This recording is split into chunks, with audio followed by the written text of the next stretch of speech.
एक गांव में पारो नाम की एक लेडी थी, उसके पास एक ही बच्चा था। बड़े प्यार से हस्बैंड वाइफ ने उसका नाम नसीब सिंह रखा। उसके हस्बैंड की थोड़े दिन में बीमार हो गया और बीमार होने के बाद उसकी डेथ हो गई। ये बच्ची जो है, जो लेडी थी, वो बराबर वालों के घरों में काम करती और उसको पालती, और इसलिए पालती, उसको तो लुक आफ्टर अच्छी तरह से इसलिए करती कि भाई कल जब मेरा बुढ़ापा आएगा तो ये मेरे को लुक आफ्टर करेगा। तो उसने देखता अपनी वो लड़का जो है बड़ा दिमाग से अच्छा था, संयमी था, अपनी माँ की बात भी मानता था। तो उसने कहा, माँ हम लोग इतने गरीब क्यों हैं, हम लोग इतने गरीब क्यों हैं? तो उसने कहा कि ये हमारा नसीब है और ये भगवान की मर्जी। उसने कहा ऐसे कैसे भगवान हो सकते हैं कि वो जो हम लोगों को इतना मेहनत करती है सब कुछ है, फिर भी हमारे को इतना गरीब रखते हैं। तो वो सेटिस्फाई नहीं हुआ। तो उसने कहा अच्छा भगवान की मर्जी है तो मैं भगवान से ही मिलने जाता हूँ। भगवान को ढूंढने निकल गया जंगल में।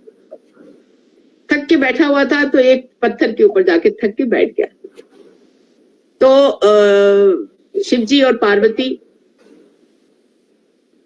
मृत्यु लोक का दर्शन करने आए।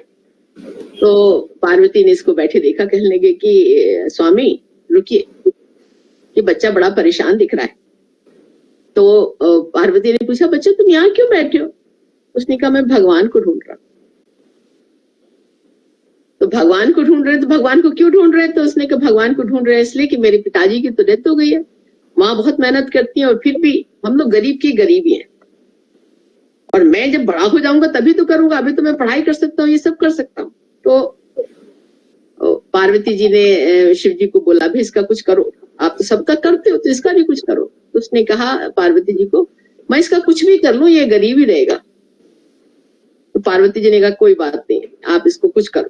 तो उन्होंने अपना गले में से हार निकाल के उसको पकड़ा दिया, और फिर उन्होंने पार्वती से कहा कि ये हार तो मैं दे रहा हूं पर ये रुकने वाला नहीं है इसके पास। तो वो वापस खुशी खुशी हार लेके घर जाने लगा। रास्ते में उसको पेट में दर्द हुआ, वो शौच के लिए निकला, तो उसने वो हार जो है वहां पे झाड़ी के बाहर जो है उसमें टांग दिया। इतने में चील आई और वो जो है हार को उठा के ले गई। जब ये बाहर आया तो देखा इसने कि वो जो हारे गायब है।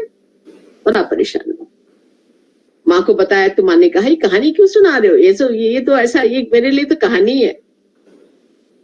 तो उसका बेचारा बच्चा था, मन नहीं माना, अगले दिन फिर गया। फिर वही ढूंढते ढूंढते वही शिव पार्वती मिले। तो उन्होंने कहा कि देखो बेटा ऐसा है, हमारे पास तो जो था हमने आपको दे दिया, अब ऐसा है तुम ब्रह्मा जी के पास जाओ। तो वो ब्रह्मा जी के पास, ब्रह्मा जी को बुलाया पार्वती और शिव जी ने, और बुलाया तो उन्होंने कहा, ब्रह्मा जी ने कहा कि भाई देखो तुमको फाइनली मेहनत करनी पड़ेगी, ऐसे थोड़ा ना होगा। तो उन्होंने एक अपनी अंगूठी दे दी पार्वती जी के कहने पर। तो उसको रास्ता वापस लौट रहा था, खुश था। तो उसको प्यास लगी तो उसने नदी में से थोड़ा सा पानी हटाने की कोशिश करके वो पानी लेने लगा, तो उस प्रोसेस में उसकी अंगूठी नदी में चली गई। फिर रोने लग गया। फिर वो अपने घर पहुंचा तो माँ ने कहा, माँ तो उसको वही समझा देती, बेटा मेहनत के बिना कुछ नहीं होगा, जब हमारा समय आएगा तब हम लोग चेंज होंगे, ऐसे हमारा भाग्य बदलने वाला नहीं है। वो कहाँ मानने वाला था, फिर पहुंच गया। तो उन्होंने कहा जी अब तो मैंने कोशिश कर ली, ब्रह्मा जी ने भी कोशिश कर ली, अब आप जो है ना ये जगदम्बा अम्मा है उनके पास जाओ।